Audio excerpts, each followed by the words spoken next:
proses alami yang akan dialami oleh setiap manusia.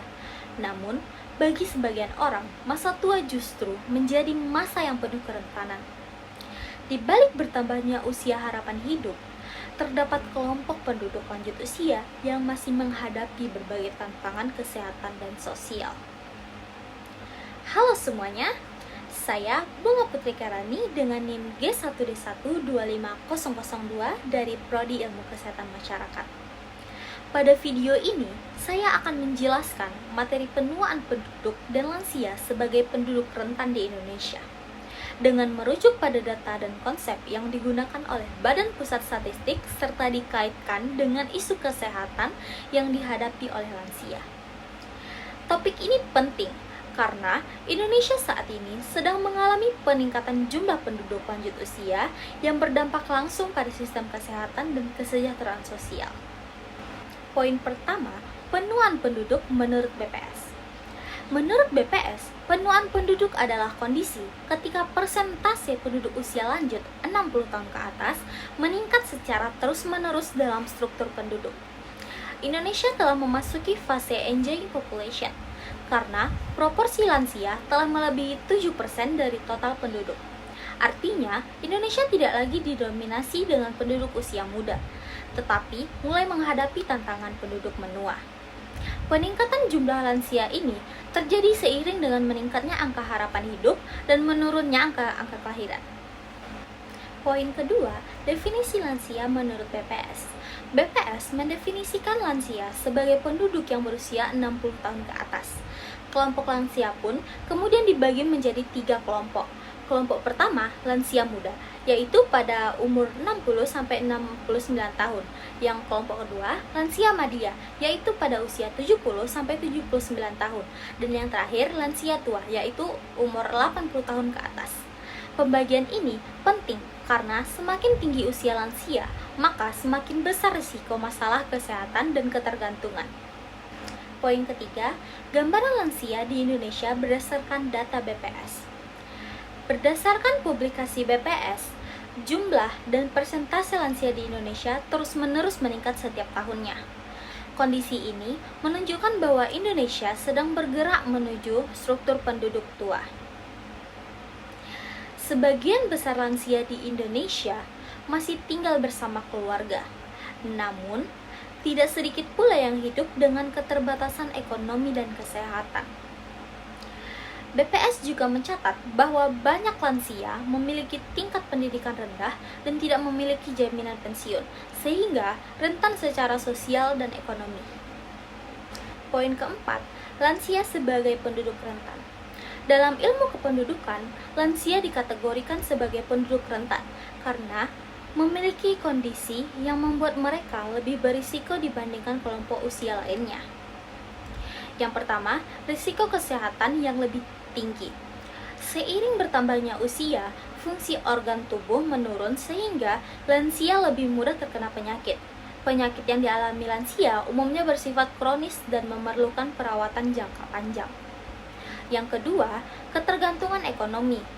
Sebagian besar lansia sudah tidak bekerja dan tidak memiliki penghasilan tetap. Tidak semua lansia memiliki tabungan atau jaminan pensiun, sehingga mereka bergantung pada keluarga ataupun sosial dari pemerintah. Yang ketiga, yaitu keterbatasan mobilitas. Penurunan kekuatan otot dan keseimbangan membuat lansia sulit bergerak bebas. Hal ini membatasi aktivitas sehari-hari dan mengurangi kemandirian mereka.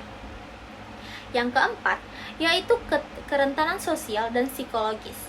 Lansia berisiko mengalami kesepian, kurangnya interaksi sosial, serta perasaan yang tidak berguna, terutama tidak mendapat dukungan dari keluarga dan lingkungan.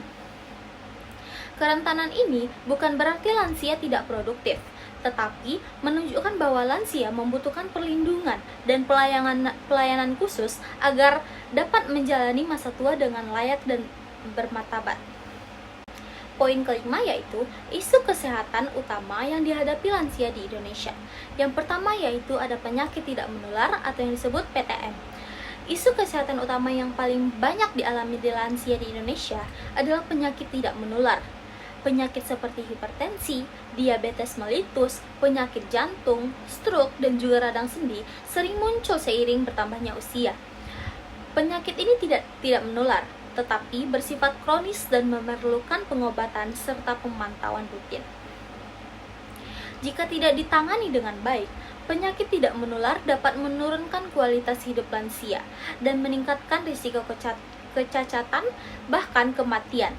Oleh karena itu, PTM menjadi tantangan besar dalam pelayanan kesehatan lansia. Yang kedua yaitu penurunan fungsi fisik. Selain penyakit, lansia juga mengalami penurunan fungsi fisik secara alami. Penurunan kekuatan otot membuat lansia lebih mudah lelah, gangguan penglihatan dan pendengaran menghambat komunikasi dan aktivitas sehari-hari. Kesulitan berjalan atau bergerak meningkatkan risiko jatuh. Kondisi ini dapat menyebabkan cedera serius seperti patah tulang dan membuat lansia semakin bergantung pada bantuan orang lain. Penurunan fungsi fisik inilah yang membuat lansia memerlukan perhatian dan pendampingan khusus. Yang ketiga yaitu masalah kesehatan mental. Isu kesehatan mental pada lansia seringkali kurang diperhatikan, padahal banyak lansia mengalami kesepian, stres, dan juga depresi. Kesepian dapat terjadi karena kehilangan pasangan hidup, berkurangnya peran sosial, atau jarangnya interaksi dengan keluarga. Masalah kesehatan mental ini sering dianggap sebagai bagian normal dari proses menua, sehingga tidak ditangani secara serius. Jika ini dibiarkan, gangguan mental dapat memperburuk kondisi kesehatan fisik lansia dan menurunkan kualitas hidup mereka secara keseluruhan. Yang keempat yaitu akses layanan kesehatan. Tidak semua lansia memiliki akses yang baik terhadap layanan kesehatan. Beberapa lansia mengalami keterbatasan biaya untuk berobat. Ada juga yang tinggal jauh dari fasilitas kesehatan atau tidak memiliki pendamping untuk membantu mereka datang ke layanan kesehatan. Selain itu, sebagian lansia tidak mengetahui jenis layanan kesehatan yang tersedia atau cara memanfaatkannya. Akibatnya, banyak kondisi kesehatan lansia yang terlambat terdeteksi dan ditangani.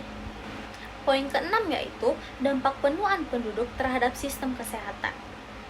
Peningkatan jumlah lansia secara langsung berdampak pada sistem kesehatan. Pertama, kebutuhan layanan kesehatan meningkat, terutama layanan untuk penyakit kronis dan perawatan jangka panjang. Yang kedua, beban pembiayaan kesehatan menjadi lebih besar, baik bagi negara maupun bagi keluarga. Yang ketiga, dibutuhkan tenaga kesehatan yang memiliki kompetensi khusus dalam perawatan lansia. Jika sistem kesehatan tidak dipersiapkan dengan baik, maka pelayanan kesehatan bisa menjadi tidak optimal dan kewalahan dalam memenuhi kebutuhan lansia. Poin ketujuh yaitu dampak sosial dan ekonomi lansia. Dari sisi sosial dan ekonomi, banyak lansia di Indonesia tidak lagi bekerja dan tidak lagi memiliki penghasilan tetap. Hal ini meningkatkan ketergantungan lansia pada keluarga atau bantuan sosial. Keluarga yang merawat lansia juga menghadapi beban fisik, emosional, dan ekonomi, terutama jika lansia menderita penyakit kronis. Jika tidak ada sistem dukungan yang kuat, kondisi ini dapat mempengaruhi kesejahteraan lansia dan keluarga secara keseluruhan. Poin ke-8 yaitu upaya penanganan lansia. Untuk menghadapi penuaan penduduk, Indonesia perlu melakukan beberapa upaya penting. Yang pertama, pengembangan layanan kesehatan yang ramah lansia, seperti fasilitas kesehatan yang mudah diakses dan pelayanan yang sesuai dengan kebutuhan lansia. Yang kedua, memperkuat jaminan kesehatan dan perlindungan sosial agar lansia tetap mendapatkan pelayanan meskipun memiliki keterbatasan ekonomi. Yang ketiga, mendorong penuaan sehat dan aktif dengan mengajak lansia tetap beraktivitas sesuai kemampuan mereka. Yang keempat, yaitu meningkatkan peran keluarga dan komunitas karena dukungan sosial sangatlah penting bagi kesejahteraan lansia. Pendekatan ini bertujuan untuk meningkatkan kualitas hidup lansia secara menyeluruh. Poin terakhir atau yang ke-9, peran mahasiswa kesehatan masyarakat bagi lansia penduduk rentan. Sebagai mahasiswa kesehatan masyarakat, kita memiliki peran strategis dalam menghadapi isu penuaan penduduk. Kita dapat berperan dalam edukasi kesehatan lansia, seperti memberikan informasi tentang pola hidup sehat dan pencegahan penyakit. Selain itu, kita dapat melakukan promosi penuaan sehat, mendorong lansia untuk tetap aktif dan mandiri. Mahasiswa juga dapat melakukan advokasi layanan kesehatan lansia, serta meningkatkan kesadaran masyarakat terhadap pentingnya perhatian terhadap lansia sebagai penduduk rentan. Pemahaman ilmu kependudukan membantu kita melihat masalah lansia secara lebih menyeluruh, tidak hanya dari sisi kesehatan, tetapi juga sisi sosial dan ekonomi. Sebagai kesimpulan, berdasarkan data BPS, Indonesia sedang mengalami penuaan penduduk yang ditandai dengan meningkatnya jumlah lansia. Lansia merupakan kelompok penduduk rentan yang menghadapi berbagai isu kesehatan, sosial, dan juga ekonomi. Oleh karena itu, diperlukan kebijakan dan sistem kesehatan yang siap menghadapi tantangan penuaan penduduk agar lansia dapat hidup sehat, mandiri, dan juga sejahtera. Baiklah, sekian penjelasan dari saya. Semoga penjelasan mengenai penuaan penduduk dan isu kesehatan lansia di Indonesia dapat menambah pemahaman serta meningkatkan kesadaran kita semua akan pentingnya perhatian terhadap kelompok lansia sebagai penduduk rentan. Saya ucapkan terima kasih atas perhatian dan kesempatannya.